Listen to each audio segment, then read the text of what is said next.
مكتب العمل بمنطقة الرياض. عملية مداهمة لأحد المواقع. طبعا هذا الموقع كان مترددون له فترة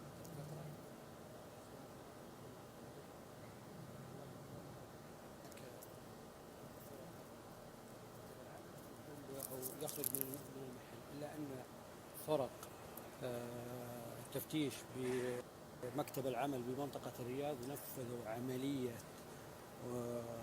مداهمة لم تخطر على بال العامل، وتم القبض على الشخص وهو متلبس. الآن هنا فرق العمل موجود.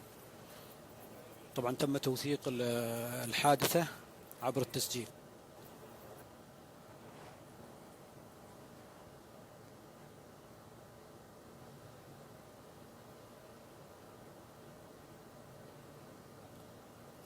الآن مندوب وزارة العمل يقوم بتحليل المخالفة ضد صاحب المحل. طبعا ضبط لديه على عامل باكستاني.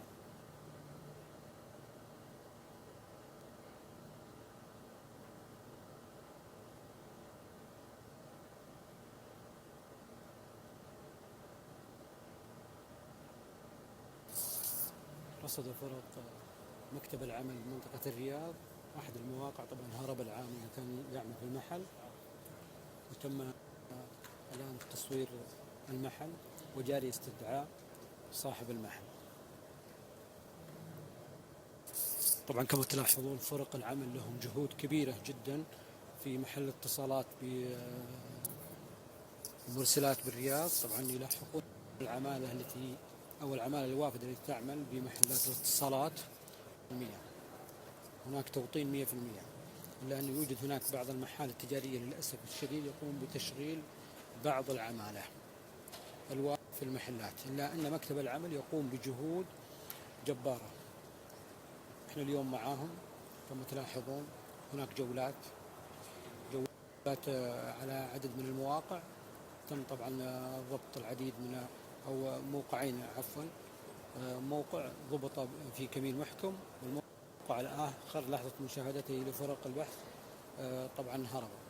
طبعا لا أخفيكم سرا، المكتب العمل اليوم حضر لهذا الموقع الذي ضبط في كمين محكم. الآن يتم إغلاق أحد المحلات مخالف.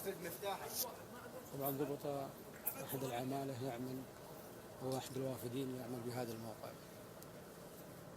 الآن يتم إغلاق أحد المحلات مخالف.